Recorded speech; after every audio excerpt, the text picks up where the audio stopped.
Hello friends, welcome to civil soul. Open channel flow के इस lecture में energy equation या मोमेंटम इक्वेशन ये टॉपिक को डिस्कस करेंगे। चलिए स्टार्ट करते हैं। Next topic that is energy equation. Suppose ये चैनल है जो कि फ्लो हो रहा है, ठीक है। इस चैनल में जो है फ्लूइड फ्लो हो रहा है। सपोज ये जो है फ्री सरफेस लेवल है फ्लूइड का।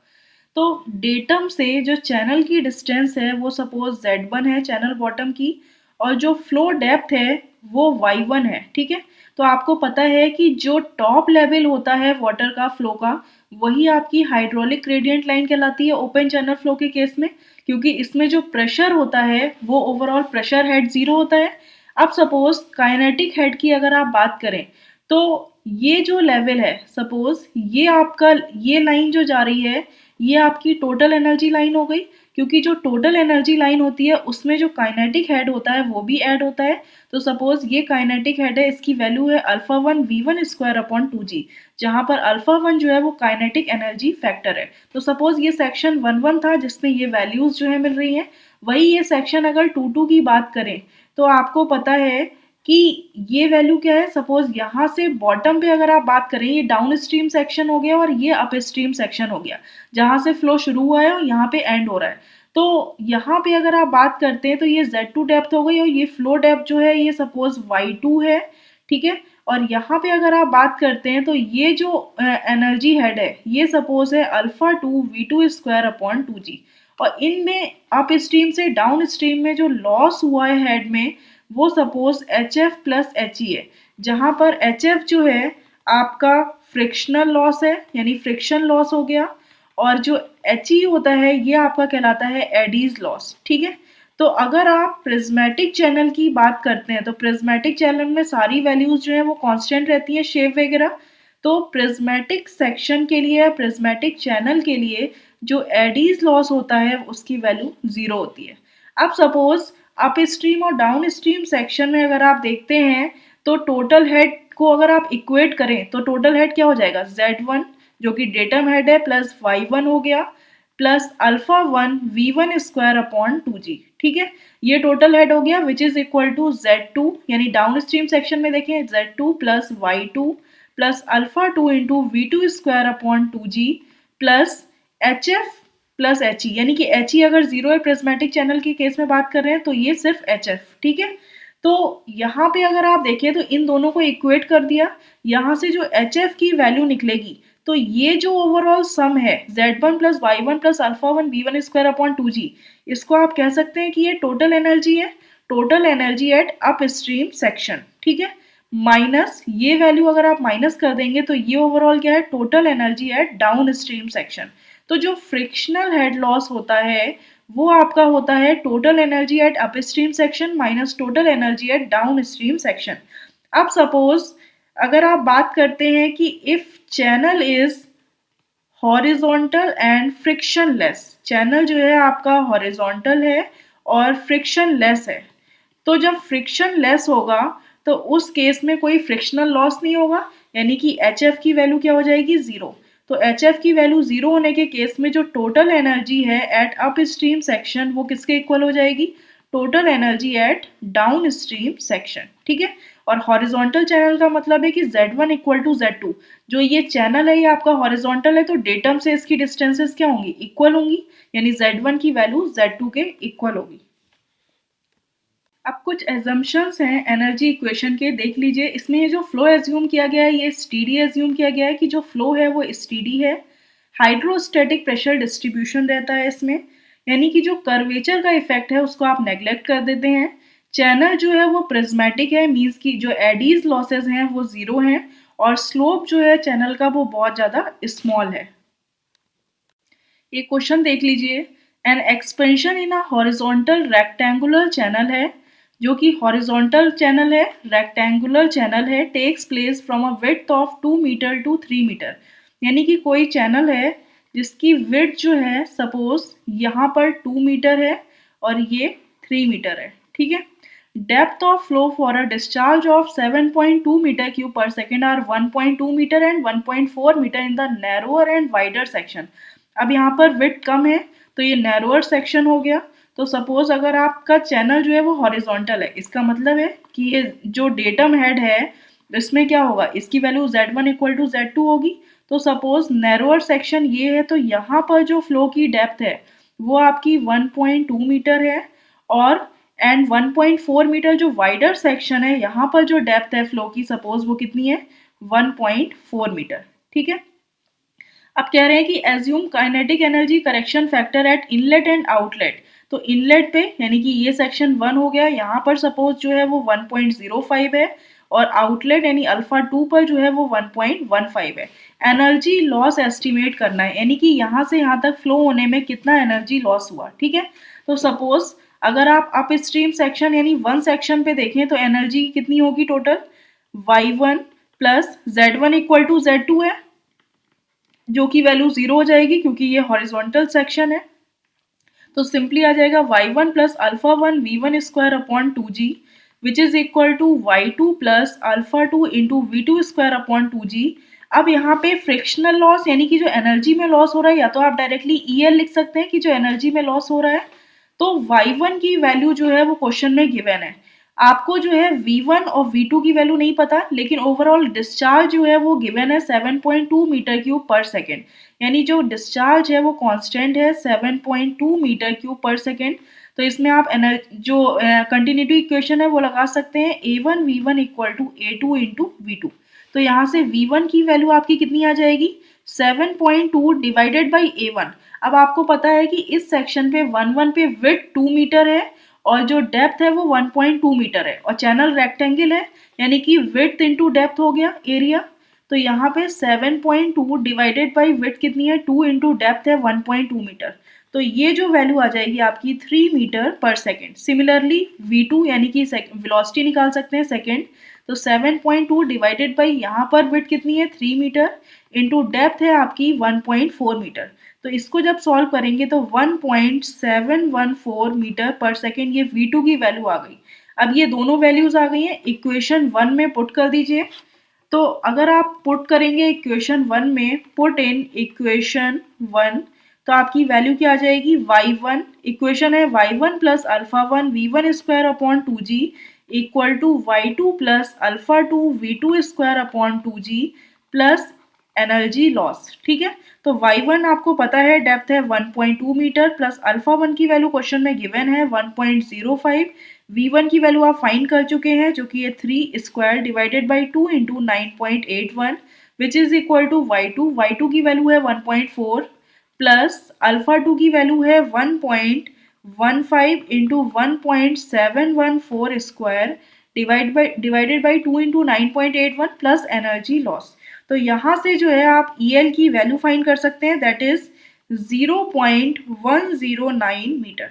ठीक है, तो जो एनर्जी में लॉस हुआ इतनी, यानी कि नैरोअर चैनल से वाइडर चैनल तक जाने में, तो एनर्जी लॉस की वैल्यू है 0.109 मीटर। अब नेक्स्ट आती है मोमेंटम इक्वेशन। तो momentum equation for steady flow के लिए आप फाइंड करते हैं। तो सपोज कोई फ्लो जो है इस डायरेक्शन में हो रहा है और ये जो स्लोप है इस चैनल का, सपोज ये एंगल थीटा है। ठीक है, तो एक सेक्शन इसमें आपने सपोज ये 1 कंसीडर किया और दूसरा सेक्शन जो है आपने ये 2 कंसीडर किया। तो अगर इन सेक्शंस की आप बात करते हैं तो सपोज यहाँ पे जो फोर्स डेवलप हो रहा होगा तो वो वाटर का प्रेशर इस टाइप से इधर डायरेक्शन में डेवलप हो रहा होगा। तो सपोज 1 सेक्शन पे जो फोर्स डेवलप हो रहा है वो F1 है, और इस डायरेक्शन में 2 डायरेक्शन में जो फोर्स डेवलप हो रहा है वो सपोज उसकी वैल्यू जो है वो F3 है, F2 है सॉरी। ठीक है, तो सपोज यहाँ पे जो इसका वेट है वो सपोज कैपिटल W है, और इस डायरेक्शन में अगर ये एंगल थीटा है तो ये एंगल थीटा होगा। तो इस डायरेक्शन में जिस डायरेक्शन में फ्लो हो रहा है उस डायरेक्शन में इसका कंपोनेंट क्या हो जाएगा चैनल के वेट का, ये हो जाएगा आपका W साइन थीटा। और इस डायरेक्शन में फ्लो हो रहा है तो आपको पता है अपोजिट डायरेक्शन में एक फ्रिक्शन फोर्स एक्ट कर रहा होगा, सपोज वो फोर्स है F3 जो कि इस अपोजिट डायरेक्शन में सरफेस पे एक्ट कर रहा है। तो अगर आप न्यूटन्स थर्ड लॉ देखते हैं तो न्यूटन्स थर्ड लॉ क्या होता है कि जो फोर्स है टोटल वो इक्वल टू ma होगा, यानी कि टोटल फोर्स कितना लग रहा है अगर फ्लो की डायरेक्शन में आप देखें F1 plus W sine theta ये सेम डायरेक्शन में हो गया और ये अपोजिट डायरेक्शन में फोर्स लग रहा है, यानी कि -F2 -F3 which is equal to क्या होगा, rate of change of linear momentum यानी d of dt into M B, चाहे आप इसको वेलोसिटी ma बोल सकते हैं, यानी कि f इक्वल टू ma होता है, तो यहाँ पे आप लिख सकते हैं rate of change of linear momentum. अब सपोज ये जो वैल्यू है d of dt into M B यानी चेंज ऑफ मोमेंटम हो गया, तो सपोज अगर सेकेंड सेक्शन पे देखें तो यहाँ पे जो मोमेंटम करेक्शन फैक्टर है वो भी अप्लाई करेंगे, beta 2 into D of D T into M into B at 2 section minus beta 1 into D of D T at M into V at section 1। ठीक है, तो आपको पता है beta 2 D M into V को क्या लिख सकते हैं यहाँ पे, rho into Q into V two, ये हो गया आपका momentum, minus beta 1 into D of D T into M V को क्या लिख सकते हैं यहाँ पे, rho into Q into V one. ठीक है, तो ये वैल्यू आ जाती है rho into Q into V two into beta 2, ये वैल्यू होती है आपकी m2 माइनस ये वैल्यू आपने कह दी, ये टोटल वैल्यू किसकी है, m1 की। तो जहाँ पर ये m क्या है, ये आपका मोमेंटम है, यानी लीनियर मोमेंटम की वैल्यू है, तो m2 माइनस m1 जो है ये फोर्सेस के इक्वल की वैल्यू हो जाएगी।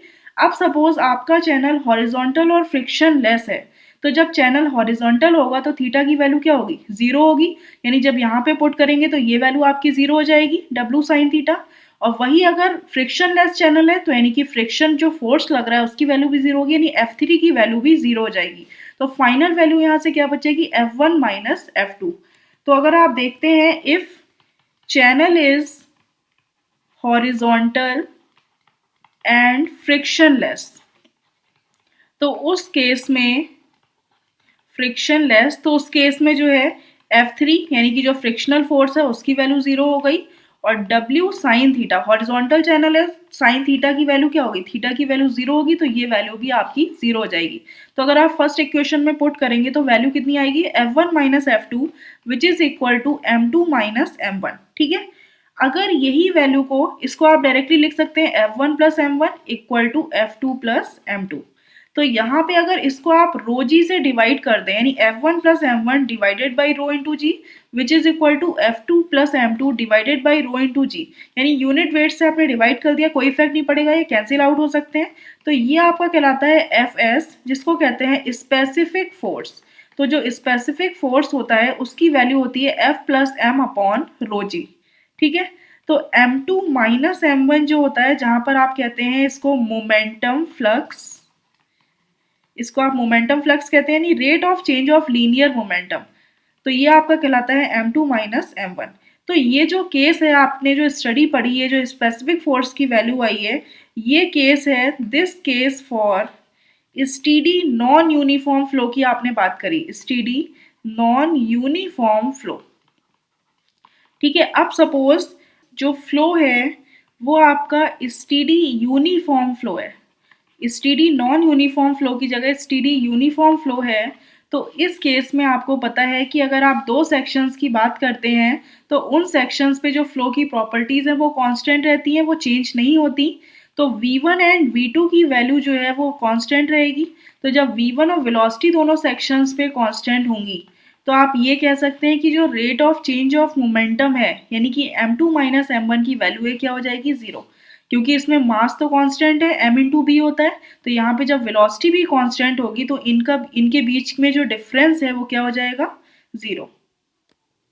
और स्पेसिफिक फोर्स जो है वो क्या होता है, ये होता है it is sum of pressure force, जो कि आपने देखा कि वाटर पे जो प्रेशर लग रहा है, pressure force plus momentum flux per unit weight, यानी कि जो पर यूनिट वेट जितना प्रेशर फोर्स और मोमेंटम फ्लक्स लग रहा है, ये आपका कहलाता है स्पेसिफिक फोर्स, जिसको Fs से रिप्रेजेंट करते हैं। इसकी वैल्यू होती है pressure force plus momentum flux per unit weight divided by rho into g. ठीक है, नेक्स्ट टॉपिक आता है यूनिफॉर्म फ्लो इन चैनल्स। तो यूनिफॉर्म फ्लो की अगर आप बात करते हैं तो सपोज कोई ये चैनल है जिसका स्लोप, ये जो चैनल बॉटम स्लोप है, सपोज ये S0 है, ये चैनल की बॉटम सरफेस है, और ये सपोज फ्लो लेवल है। ठीक है, यानी जो फ्री सरफेस लेवल है फ्लो का वो ये है, और ये लाइन है आपकी टोटल एनर्जी लाइन, ठीक है। ये आपकी टोटल एनर्जी लाइन है, ये आपका वाटर सरफेस लेवल कह सकते हैं या आप हाइड्रोलिक ग्रेडियंट लाइन बोल सकते हैं इसको। तो जहां पर TEL है आपका total energy line, total energy line, और WSL या आप HGL हाइड्रोलिक ग्रेडियंट लाइन भी कह सकते हैं। WSL को बोलते हैं वाटर सरफेस लाइन, यानी जो वाटर सरफेस है वो यहाँ पर है वाटर का। तो अगर आप वाटर सरफेस लेवल लाइन का जो स्लोप देखते हैं, सपोज ये है आपका SW, ठीक है, और जो टोटल एनर्जी लाइन का जो स्लोप है इसको आप रिप्रेजेंट करते हैं SF से। ये आपका कहलाता है एनर्जी स्लोप, ये आपका कहलाता है वाटर सरफेस स्लोप। तो अगर आप यूनिफॉर्म फ्लो की बात करते हैं तो आपको पता है ये तीनों ही लाइंस जो हैं वो पैरेलल होंगी, यानी कि जो टोटल एनर्जी लाइन है या वाटर सरफेस लाइन है और या आप चैनल बॉटम की बात करें, चैनल बॉटम, ये तीनों ही आपस में क्या होंगे, are parallel to each other, एक दूसरे से पैरेलल होंगे। तभी आप बता सकते हैं कि कोई भी अगर आप सेक्शन ले लें, चाहे 2 सेक्शंस ले लें, तो उन सेक्शंस में प्रॉपर्टीज या डेप्थ अगर सेम होंगी तभी वो फ्लो यूनिफॉर्म फ्लो कराएगा। इसका मतलब है कि यहाँ पे जो डेप्थ है वो सेम होगी, इसीलिए ये जो है आपस में एक दूसरे के क्या है, पैरेलल है। सेकेंड, अगर आप ये देखते हैं कि जो डेप्थ ऑफ फ्लो है, सपोज y है फ्लो डेप्थ, या वेटेड एरिया A है, या वेलोसिटी ऑफ फ्लो या डिस्चार्ज है, ये सब क्या होंगे, कांस्टेंट होंगे at every section. Her section पे अगर आप देखें तो ये वैल्यूज जो हैं वो कांस्टेंट रहेंगी, क्योंकि यूनिफॉर्म फ्लो है। यूनिफॉर्म फ्लो में अगर कोई भी ये सेक्शन ले लिया और एक ये सेक्शन ले लिया तो इन दोनों सेक्शंस पे इन दोनों सेक्शंस पे जो फ्लो प्रॉपर्टीज हैं वो क्या रहेंगी, सेम रहेगी। तो यहाँ पर जो डेप्थ होगी वो भी वही डेप्थ आपके दूसरे सेक्शन पे भी होगी, वही यहाँ पर जो एरिया होगा वही दूसरे सेक्शन पे होगा, वेलोसिटी भी कांस्टेंट होगी और डिस्चार्ज भी कांस्टेंट होगा। तो अगर आप यूनिफॉर्म फ्लो इक्वेशन देखते हैं, यूनिफॉर्म फ्लो इक्वेशन, तो सपोज पहली इक्वेशन जो आती है वो आती है आपकी चेजीज इक्वेशन। तो चेजीज इक्वेशन क्या होती है वेलोसिटी की, v equal to C root of R S, जहां पर एस एफ यूज करते हैं, जहां एस एफ क्या है आपका एनर्जी लाइन स्लोप, ठीक है। तो एनर्जी लाइन स्लोप होता है ये यहाँ पर। लेकिन आपको पता है यूनिफॉर्म फ्लो के केस में क्या होता है, फॉर यूनिफॉर्म फ्लो आप कह सकते हैं कि जो एनर्जी लाइन स्लोप है वो आपका वाटर फ्री यानी कि वाटर सरफेस स्लोप और चैनल बॉटम स्लोप इन तीनों के ही इक्वल होगा, क्योंकि जब तीनों ही आपस में पैरेलल्स हैं तो इनका जो स्लोप होगा वो सब आपस में क्या होगा, इक्वल होगा। तो आप ये कह सकते हैं कि जो चेजीज इक्वेशन है वो क्या हो जाएगी, v equal to C root of S naught, ये आप लिख सकते हैं। अब सपोज अगर आप बात करते हैं हेड लॉस की, यानी कि जो हेड लॉस हुआ है, सपोज इन दोनों के बीच में, दो सेक्शंस के बीच में अगर लेंथ L है तो उसमें हेड लॉस की वैल्यू क्या होगी, डार्सीज इक्वेशंस के अकॉर्डिंग FLV²/2g/d, ठीक है। तो ये इक्वेशन होगी। वही अगर आप चेजीज इक्वेशन को सॉल्व करते हैं तो आपको पता है v equal to C root R into S naught को आप क्या लिख सकते हैं, जो हेड लॉस है पर यूनिट लेंथ में वो हेड लॉस आपका एस नॉट बोल सकते हैं। तो इसको जब आप सॉल्व करेंगे तो यहाँ से आप HF की वैल्यू पुट कर सकते हैं, यानी जो HF की वैल्यू हेड लॉस की निकालेंगे वो क्या आ जाएगी, v² into L divided by C² into R, ठीक है। तो ये इक्वेशन जो है आपकी HF की आ गई। इन दोनों को जो है अगर आप इक्वेट कर देते हैं तो इक्वेट करने पे क्या होगा कि आपको ये वैल्यू मिल गई, एक तो FLV²/2g इंटू डी, और चेजीज इक्वेशंस के अकॉर्डिंग जो है आपको HF की वैल्यू मिली है कि v² into L divided by C² into R, ठीक है। जहां पर R क्या है, हाइड्रोलिक मीन डेप्थ है, तो इसकी वैल्यू होती है A/P। तो इसकी वैल्यू जो है आप डाया के टर्म में d/4 पुट कर सकते हैं। तो यहाँ पे आ जाएगी FLB²/2g into D equal to v² into L divided by C² into d/4। तो यहाँ से d से d कैंसिल हो गया, v² से v² कैंसिल हो गया, L से L कैंसिल हो गया, तो यहाँ से C की वैल्यू क्या आ जाएगी, √8g/f, ठीक है। तो यहाँ से अगर आपको सपोज चेजीज की जो है डायमेंशन पूछी जाए तो चेजीज की डायमेंशन क्या होगी, आपको पता है कि ये तो ग्रेविटी की यूनिट क्या होती है, मीटर पर सेकेंड स्क्वायर, ठीक है, डिवाइडेड बाई एफ, ये तो फ्रिक्शन फैक्टर है, इसकी कोई यूनिट नहीं होती, टू दी पावर 1/2। तो ये वैल्यू आपकी आ जाएगी, यानी कि मीटर को अगर आप रिप्रेजेंट करते हैं डायमेंशन में L से, तो L टू दी पावर 1/2, और टाइम को रिप्रेजेंट करते हैं आप T से, तो ये हो जाएगी T, ये कैंसिल हो जाएगा, T टू दी पावर -1। यानी कि जो चेज़ियस इक्वेशन है ये एक डायमेंशन कोफिशिएंट है, इसकी डायमेंशन होती है, और इसकी जो वैल्यू होती है, यूनिट होती है, वो L to the power 1/2 into T to the power -1।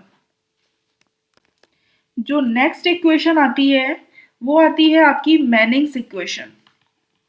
तो मैनिंग्स इक्वेशन भी आप लगा सकते हैं। मैनिंग्स इक्वेशन क्या होती है, discharge equal to 1/n A R to the power 2/3। अब यहाँ पे स्लोप S0 यूज कर सकते हैं यूनिफॉर्म फ्लो के केस में, टू दी पावर 1/2, या वेलोसिटी को अगर आप टर्म में देखें तो 1/n R to the power 2/3 S0 to the power 1/2। तो ये मैनिंग्स इक्वेशन के थ्रू भी आप वेलोसिटी फाइंड कर सकते हैं।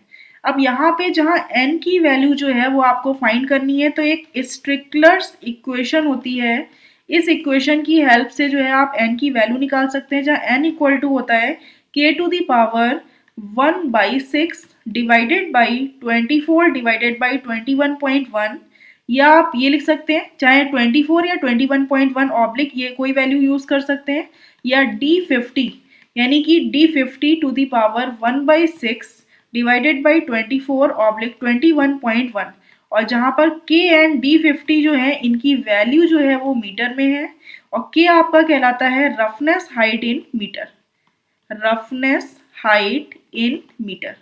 ठीक है, तो इसकी हेल्प से जो है स्ट्रिकलर्स इक्वेशन की हेल्प से आप n की वैल्यू फाइंड कर सकते हैं। अब जैसे कुछ क्वेश्चंस हैं, देख लीजिए। Hydraulic gradient line for any flow system as compare to total energy line is, यानी अगर आप हाइड्रोलिक ग्रेडियंट लाइन को टोटल एनर्जी लाइन से कंपेयर करें, तो ये hydraulic gradient line total energy line से अबव होती है, बिलो होती है, सेम लेवल पे होती है, अनसर्टेन। तो आपको पता है कि हाइड्रोलिक ग्रेडियंट लाइन जो है वो पीजोमेट्रिक हेड से मिलकर बनी है, यानी Z1 plus P1 upon rho g plus V1 square upon 2G। ये जो है ये आपकी कहलाती है टोटल एनर्जी लाइन। ठीक है, वही हाइड्रोलिक ग्रेडियंट लाइन क्या है, पीजोमेट्रिक हेड, यानी कि Z1 plus P1 upon rho जी। तो आपको पता है ये वेलोसिटी है जो काइनेमेटिक हेड है ये ज़्यादा रहता है, तो टोटल एनर्जी लाइन की वैल्यू हमेशा हाइड्रोलिक ग्रेडियंट लाइन से ज़्यादा होगी। कितनी ज़्यादा होगी, काइनेमेटिक हेड के इक्वल। तो आप ये कह सकते हैं कि जो हाइड्रोलिक ग्रेडियंट लाइन है वो ऑलवेज बिलो रहेगी to as compare to total energy line. तो बी ऑप्शन जो है वो आपका करेक्ट हो जाएगा। वही अगर ये क्वेश्चन जस्ट अपोजिट पूछते कि जो टोटल एनर्जी लाइन है वो हाइड्रोलिक ग्रेडियंट लाइन के कंपेयर में ऊपर रहती है, बिलो रहती है, सेम लेवल पे रहती है, तब आप कह सकते हैं कि जो टोटल एनर्जी लाइन की वैल्यू हमेशा ज़्यादा होती है, इसीलिए ये हाइड्रोलिक ग्रेडियंट लाइन से हमेशा अबव होती है। अब नेक्स्ट क्वेश्चन है, the losses in open channel is proportional to. तो लॉसेज आपको पता है डायरेक्टली फॉर्मूला होता है FLV square upon 2G into D. तो ये डायरेक्टली जो है वेलोसिटी स्क्वायर के स्क्वायर ऑफ वेलोसिटी के प्रोपोर्शनल होता है। तो ओपन चैनल हो चाहे पाइप फ्लो के केस में आप डायरेक्टली बोल सकते हैं कि ये जो लॉसेज हैं ये V स्क्वायर के इक्वल रहेंगे, डायरेक्टली प्रोपोर्शनल रहेंगे। नेक्स्ट आता है डायमेंशंस ऑफ चेज़ियस कांस्टेंट। तो अभी आपने चेज़ियस कांस्टेंट C की वैल्यू निकाली है, C की डायमेंशंस। तो C इक्वल टू क्या होता है, √8G अपॉन F। तो जहाँ पर F क्या है, फ्रिक्शन फैक्टर है, इसकी वैल्यू कांस्टेंट है, 8 भी कांस्टेंट है, सिर्फ G की यूनिट होती है मीटर पर सेकेंड स्क्वायर। ठीक है, और इसकी पावर है 1/2। तो मीटर को आप रिप्रेजेंट करते हैं L से, तो L टू दी पावर 1/2 हो गया, और सेकेंड स्क्वायर इंटू 1/2 ये कैंसिल हो जाएगा, यानी सेकेंड की यूनिट होती है टाइम टू दी पावर -1। तो ऑप्शन आपका C करेक्ट होगा। Thank you friends.